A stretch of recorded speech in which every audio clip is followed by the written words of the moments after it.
अष्टावक्र मुनि राजा जनक को बंधन और मोक्ष के विषय में विस्तार पूर्वक समझाते हुए कहते हैं, तदा बंधो यदा चित्तम सक्तम कान्यपि दृष्टिषु तदा मोक्षो यदा चित्तम आसक्तम सर्वदृष्टिषु।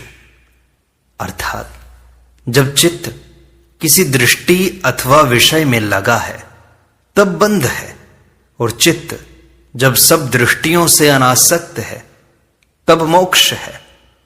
अष्टावक्र मुनि कहते हैं कि जब चित्त किसी दृष्टि अथवा विषय में लगा हुआ है तब बंधन होता है, और जब वह सब दृष्टियों से अनासक्त हो जाता है, मुक्त हो जाता है, तब मोक्ष है। इसमें अष्टावक्र एक और महत्वपूर्ण बात कहते हैं कि कर्म में लगा होना ही बंधन नहीं है, बल्कि आत्मा से भिन्न दिखाई देने वाले समस्त विषयों के प्रति किसी भी प्रकार की दृष्टि होना भी बंधन है। यह दृष्टि ही वासना का रूप है। जहां दृष्टि है वहीं वासना भागेगी। यदि कोई दृष्टि ही न हो तो वासना को भागने का अवसर ही नहीं मिलेगा और वह अपने आप शांत हो जाएगी। इसीलिए चित्त जब सभी दृष्टियों से, चाहे वह संसार की हो, स्वर्ग की हो अथवा मोक्ष की, अनासक्त हो जाता है तब मोक्ष है। विषयों से दृष्टि हटाकर केवल आत्म दृष्टि वाला ही मुक्त है। इसमें एक शंका यह है कि यह चित्त जब विषयों में दृष्टि रखता है तब बंधन है, एवं आत्मा में रखता है तब मोक्ष है। तो फिर चित्त तो चंचल है, उसकी दृष्टि आत्मा से हटकर फिर विषयों में जा सकती है। ऐसी स्थिति में तो मोक्ष भी अनित्य ही हुआ, अवधि सहित ही हुआ। किंतु इसमें यदि इच्छा करके यदि चित्त को जबरदस्ती अनासक्त किया तो वह पुनः विषयों में भाग सकता है। किंतु यदि वह स्वाभाविक रूप से अनासक्त हुआ है तो वह आत्मा के साथ एकाकार हो जाता है। उसका स्वतंत्र अस्तित्व ही समाप्त हो जाता है। वह भ्रांतिवश, अहंकारवश जो भिन्न प्रतीत होता था वह भिन्नता ही मिट जाती है। इसी को चित्त का आत्मा में लय होना कहा गया है। इसके बाद फिर उसमें वासना, कामना की तरंगें उठ ही नहीं सकती। जैसे भुना हुआ चना अंकुर पैदा नहीं कर सकता, उसी प्रकार आत्मरूप होने पर वह चित्त रहता ही नहीं। तो फिर उसमें वासना का बीज भी कैसे रह सकता है। अष्टावक्र आगे कहते हैं, यदा नाहम तदा मोक्षो यदा हम बंधनम तदा मत्वेति हेलया किंचन मा गृहाण विमुंचमा। जब तक मैं है तब तक बंध है, जब मैं नहीं है तब मोक्ष है। इस प्रकार का विचार कर, न इच्छा कर, न ग्रहण कर, न त्याग कर। इस सूत्र में अष्टावक्र बंधन का कारण अहंकार को बताते हुए कहते हैं कि जब तक मनुष्य में मैं भाव है तभी तक बंधन है। आत्मा से भिन्न किसी की सत्ता है ही नहीं, किंतु इस मैं भाव से ही इन सब भिन्नताओं की प्रतीति होती है। मैं भाव ही अहंकार है, जिसके मिटने से सारी भिन्नताएं समाप्त हो जाती हैं। चित्त रूपी वायु से आत्मा रूपी शांत समुद्र में एक तरंग उठी। इस तरंग से अज्ञानवश, भ्रांतिवश अपने को आत्मा से अभिन्न अनुभव करने का साहस आया। यह भिन्नता का अनुभव ही अहंकार बन गया। अहंकार के कारण अथवा भिन्नता के कारण वह स्वयं कर्ता बन गया, भोक्ता बन गया, विचार एवं बुद्धि का प्रयोग करने वाला। विषयों में आसक्ति बढ़ी, कुछ पाने की इच्छा से दौड़ धूप आरंभ हुई। यही मन एवं बुद्धि बन गया, जिससे दृष्टि का क्रम चल पड़ा। यह सारा उपद्रव अहंकार के कारण आरंभ हुआ है कि उसने अपना स्वतंत्र अस्तित्व मान लिया। यदि यह मैं का भाव नष्ट हो जाए तो न विचार पैदा होंगे, न इच्छा, न वासना आदि होगी, न ग्रहण, न त्याग होगा। भिन्नताएं ही मिट जाएंगी, एक ही आत्मा शेष रह जाएगी। फिर किसका त्याग और किसका ग्रहण होगा?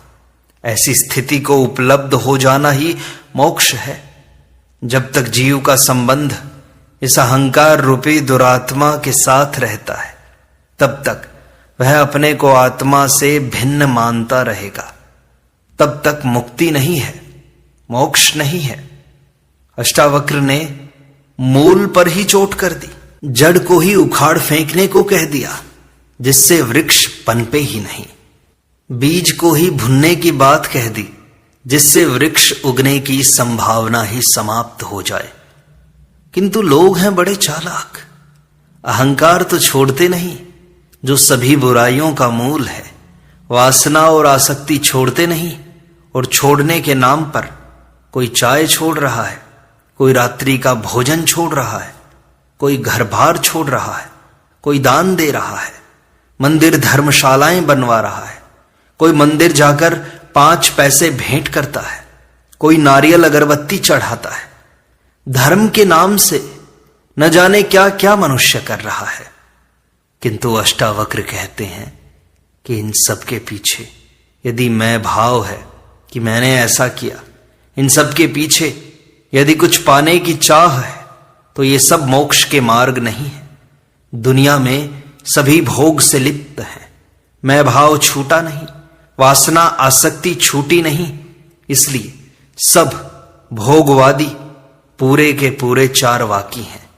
रणम कृत्वा घृतम पिबेत ही सबका आदर्श है। आज यदि ऋण आदर्श नहीं है तो चोरी, डकैती, हत्या, बेईमानी, रिश्वतखोरी, धोखा देकर धन हड़पना, गबन करना, मिलावट करना, शोषण करना इत्यादि द्वारा दूसरों का धन हड़प कर गुलछर्रे उड़ाना ही जीवन का आदर्श बन गया है। चारवाक सच्चा तो था कि उसने संसार की वास्तविकता को प्रकट कर दिया कि यह संसार ऐसा है, किंतु लोग इतने बेईमान हैं कि इस असलियत को छिपाकर धर्म का झूठा मुखौटा लगाए घूमते हैं कि लोग हमें धार्मिक समझें। इन धर्म ग्रंथों के आधार पर किसी जाति या वर्ग को धार्मिक कह देना मूर्खता ही तो है। गीता, कुरान, बाइबिल, गुरुवाणी, धम्मपद आदि के आधार पर कोई कहे कि मैं इसे मानता हूं, इसे पढ़ता हूं, इसलिए धार्मिक हूं, यह मूर्खतापूर्ण एवं पाखंड युक्त है। धर्म है स्वयं के रूपांतरण में। जो धार्मिक जीवन जी रहा है वही धार्मिक है, अन्य कोई नहीं। चोर अचौर्य का सिद्धांत लेकर चलता है, हिंसक अहिंसा परमो धर्म की तख्ती लटका लेता है, भोगी निष्काम कर्मयोग की बातें करता है। अष्टावक्र कहते हैं कि अहंकार के रहते जो भी कुछ किया जाएगा वो पाप ही होगा। इससे तो चारवाक की भांति भोग को स्वीकार कर लेना अधिक सत्यता है, वह धर्म के अधिक निकट है। इसलिए चारवाक को ऋषि कहा गया है। सत्य तो बोला, असत्य को भी यदि स्वीकार कर लिया तो वह साक्षी बन जाता है। एवं सत्य के साथ भी धोखा किया जाए तो वह नरक का द्वार ही है। क्रोध, काम इत्यादि भीतर से उठने वाली तरंगे हैं। इनको साक्षी भाव से देखने पर ये अपने आप लीन हो जाएंगी। संसार में जो कुछ हो रहा है अपने स्वभाव से हो रहा है। अतः भोग और मोक्ष दोनों से अलग होकर साक्षी हो जाना ही मोक्ष है। यह सब अहंकार गिरने से, मैं भाव के गिरने से होगा, अन्यथा नहीं। यही अष्टावक्र का उपदेश है। मुनि अष्टावक्र कहते हैं, एको द्रष्टासि सर्वस्य मुक्त प्रायोसि सर्वदा अयम हेव हिते बंधो द्रष्टारम पश्यसीतरम। कहते हैं तू एक सबका दृष्टा है और सदा सचमुच मुक्त है। तेरा बंधन तो यही है कि तू अपने को छोड़कर दूसरे को दृष्टा देखता है।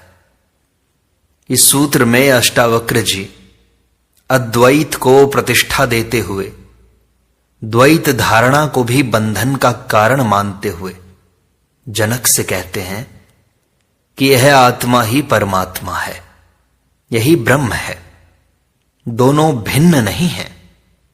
तू भी वही ब्रह्म है तथा यह समस्त सृष्टि भी उसी एक ब्रह्म की अभिव्यक्ति है। वही परमात्मा है, सबका दृष्टा है, अतः तू भी सबका दृष्टा है। परमात्मा मुक्त है, अतः तू भी सचमुच मुक्त ही है। लेकिन तेरे बंधन का कारण मात्र इतना है कि तू अपने को छोड़कर दूसरे को दृष्टा देखता है। बड़ा अर्थपूर्ण सूत्र है द्वैत एवं अद्वैत का। अष्टावक्र कहते हैं तू सबका एक दृष्टा है, दूसरा कोई दृष्टा नहीं है। द्वैतवादी धर्म कहते हैं कि ईश्वर व मनुष्य भिन्न है, परमात्मा व आत्मा भिन्न है, ईश्वर व सृष्टि अलग अलग है। ईश्वर करता है, उसने सृष्टि बनाई, वह आसमान में स्वर्ग में कहीं बैठा है, वहीं से समस्त सृष्टि का संचालन कर रहा है। सब उसकी मर्जी से उसके आदेश अनुसार हो रहा है। वह दया करता है, पुरस्कार देता है, दंड देता है, न्याय करता है। उसका पूरा शासन है, पूरी शासन व्यवस्था है। उसने सृष्टि बनाई, स्वर्ग नरक बनाए, पशु पक्षी जीव जंतु मनुष्य आदि बनाए। यह आत्मा ईश्वर नहीं है, उसकी संतान है। ईश्वर और आत्मा का पिता पुत्र का संबंध है, मालिक गुलाम का संबंध है। ईश्वर मुक्त है, आत्मा गुलाम है। वह बंधन में है, गुलाम कभी मालिक नहीं हो सकता। ऐसी विभिन्न मान्यताओं के बीच अष्टावक्र बड़ी निर्भीकता से यह घोषणा करते हैं कि यह चैतन्य आत्मा ही ब्रह्म है, इससे भिन्न कोई ईश्वर नहीं है। यह आत्मा ही एकमात्र दृष्टा है, साक्षी है। कुछ धर्म आकाश में बैठे ईश्वर को दृष्टा कहते हैं कि वहां बैठे बैठे वह सब कुछ देख रहा है, पाप पुण्य सब देख रहा है। अष्टावक्र कहते हैं यह आत्मा ही परमात्मा है तथा यही दृष्टा है, इससे भिन्न कोई दृष्टा नहीं है।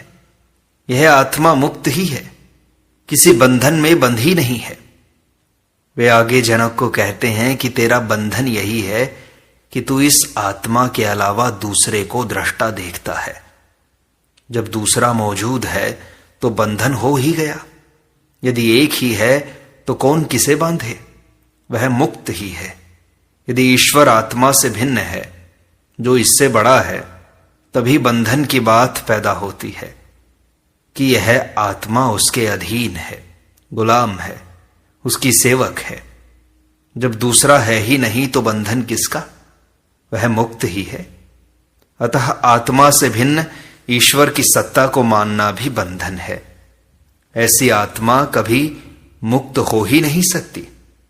इसलिए ईश्वर की सत्ता को आत्मा से भिन्न मानने वाले धर्मों में मुक्ति की धारणा नहीं पाई जाती। वे स्वर्ग नरक या ईश्वर के साम्राज्य की ही बातें करते हैं। केवल अद्वैतवादी ही मुक्ति की बात कह सके। स्वतंत्र होने में बड़ा भय है, बड़ी असुरक्षा है। मनुष्य स्वभाव से ही गुलामी खोजता है, इसलिए उसने ईश्वर को अपना स्वामी एवं स्वयं को गुलाम मान लिया। इसी विचारधारा ने द्वैतवादी धर्म को जन्म दिया। उपनिषद कहते हैं अयम आत्मा ब्रह्मा तत्वमसि। यह अद्वैत की धारणा है। अष्टावक्र अद्वैतवादी हैं, इसीलिए वे जनक से कहते हैं कि तू आत्मा है। वह वही आत्मा सबका दृष्टा परमात्मा है। इससे भिन्न किसी अन्य आकाश में बैठे हुए परमात्मा को दृष्टा मानना ही तेरा बंधन है। अज्ञानी ही आत्मा से भिन्न ईश्वर को दृष्टा, कर्म, फल प्रदाता एवं कर्ता मानते हैं, ज्ञानी नहीं मानते। अष्टावक्र आगे कहते हैं, अहम कर्तेति अहम माना महाकृष्णा हि दंशितः, नाहम कर्तेति विश्वासा अमृतम पीत्वा सुखी भव। अर्थात मैं करता हूं ऐसा अहंकार रूपी विशाल काले सर्प से दंशित हुआ तू, मैं करता नहीं हूं ऐसे विश्वास रूपी अमृत को पीकर सुखी हो जा। इस सूत्र में अष्टावक्र अहंकार को ही दुखों का कारण मानते हुए कहते हैं कि तू इस अहंकार रूपी विशाल काले सर्प से दंशित हुआ है, इसलिए अपने को कर्ता मानता है। यह मैं हूं की भावना ही तुझे उस ब्रह्म तथा चेतना से अलग करती है। जब तक तुझमें अहंकार है, तू अपने को उस आत्मा से भिन्न मानता रहेगा। यही भिन्नता सभी दुखों का कारण है। इसलिए तू मैं भिन्न हूं, मैं करता हूं, इस अहंकार को छोड़कर मैं करता नहीं हूं, करता वही ईश्वर है, मैं तो निमित्त मात्र हूं, उपकरण हूं, ऐसे विश्वास रूपी अमृत को पीकर सुखी हो जा। इस सूत्र में अहंकार को समझना आवश्यक है। समस्त सृष्टि की उत्पत्ति एक ही ब्रह्म से हुई है। एक ही चेतना विभिन्न रूपों में अभिव्यक्त हुई है। शरीरगत चेतना आत्मा तथा समष्टिगत चेतना ही ब्रह्म है। आरंभ में इस ब्रह्म में एक कामना का स्फुरण हुआ, एको हम बहुश्यामा, मैं एक हूं, अनेक हो जाऊं। इसी स्फुरना से सुप्त शक्ति का जागरण हुआ। वह शक्ति आगे विभिन्न रूपों का निर्माण करती रही। इन विभिन्न रूपों में व्याप्त चेतना को उस परम चेतना से पृथकत्व का अनुभव हुआ, जिससे मैं भाव उत्पन्न हुआ। यह मैं भाव ही स्वचेतना के उस विराट चेतना से पृथकत्व का कारण बना। अष्टावक्र कहते हैं कि मैं करता हूं ऐसे अहंकार रूपी विशाल काले सर्प से दंशित हुआ तू, मैं करता नहीं हूं ऐसे विश्वास रूपी अमृत को पीकर सुखी हो। यह मैं अथवा अहंकार अनंत भिखमंगा है। इसे चाहे जितना ही भरो, यह खाली ही रहता है। सिकंदर जैसा विश्व विजेता भी कहता है, मैं खाली हाथ जा रहा हूं। इस दुनिया का सारा खेल अहंकार का ही है। वह अपने को कुछ दिखाना चाहता है। मनुष्य की आवश्यकताएं बहुत कम हैं, जिन्हें आसानी से पूरा किया जा सकता है, किंतु उसके अधिकांश कार्य अहंकार तृप्ति के लिए ही होते हैं। यह अहंकार कठिन एवं असाध्य कार्य करने में रुचि लेता है, जैसे सिर के बल चलना, एक टांग पर खड़ा रहना, तप करना, नग्न रहना, लंबे उपवास करना, एवरेस्ट पर चढ़ना, लंबी समाधि लगाना, हठयोग करना आदि। यह आदमी का अहंकार ही है कि वह अपने को सभी पशुओं से श्रेष्ठ समझता है। इस अहंकार ने ही पृथ्वी को समस्त ब्रह्मांड का केंद्र माना, अपने को देवताओं की संतान माना। हमारा देश महान, हमारा धर्म महान, हमारी जाति महान, मैं महान इत्यादि सब अहंकार की ही घोषणाएं हैं। यह अहंकार एक रोग है जो जीवन में सिखाया जा रहा है। ये शिक्षण संस्थाएं, समाज सभी सिखा रहे हैं। अहंकार के अतिरिक्त जीवन में और कोई बोझ नहीं, कोई तनाव नहीं है, न कोई बंधन है। समस्त प्रकार के पाप, अनैतिकता इस अहंकार की ही संतानें हैं। अहंकार बड़े परिवार वाला है, इसका संयुक्त परिवार है। यदि अहंकार है तो नरक जाने के लिए और किसी पाप की आवश्यकता नहीं है। सब पाप अपने आप होते चले जाएंगे, करने नहीं पड़ेंगे। इसलिए अष्टावक्र ने इस अहंकार को विशाल काला सर्प कहा है। यह छोटा मोटा भी नहीं है, विशाल है, और साधारण भी नहीं है, काला सर्प है। साथ ही अष्टावक्र केवल इस बीमारी का निदान ही नहीं, बल्कि इलाज भी बताते हैं कि इस अहंकार को गिराने का एकमात्र उपाय यह है कि मनुष्य मैं से मुक्त हो जाए। मैं करता नहीं हूं, यह सृष्टि अपने विशिष्ट नियमों से चल रही है, परमात्मा ही एकमात्र करता है, ऐसा विश्वास पूर्वक मान लेना ही अहंकार मुक्ति के लिए पर्याप्त है। इसी से मनुष्य सुखी हो सकता है। अहंकारी व्यक्ति को सुखी करना मुश्किल है एवं निरअहंकारी को दुखी नहीं किया जा सकता। अष्टावक्र इसके लिए कोई विधि, साधना, तपस्या भी नहीं बताते। वे कहते हैं, देखो इस तरह दृष्टि मात्र बदलो, पूर्ण विश्वास एवं निष्ठा पूर्वक, तो निश्चित ही परिवर्तन आ जाएगा। बोध मात्र पर्याप्त है। यह गलत दृष्टि ही तुम्हारे दुखों का कारण है। गलत दृष्टि यह है कि तुम अपने को उस एक अस्तित्व के साथ नहीं मानते, अपनी ढपली अलग ही बजाए जा रहे हो। सह अस्तित्व को स्वीकार नहीं करते कि तुम समग्र के ही एक हिस्से हो, अलग नहीं हो। न जन्म पर तुम्हारा अधिकार है, न मृत्यु पर। बीच में व्यर्थ ही कर्ता बने बैठे हो। अष्टावक्र ने इस सूत्र में जो सार गर्भित था वह कह दिया। कोई विश्वास पूर्वक इसे अमृत के समान पी जाए तो सुखी हो सकता है।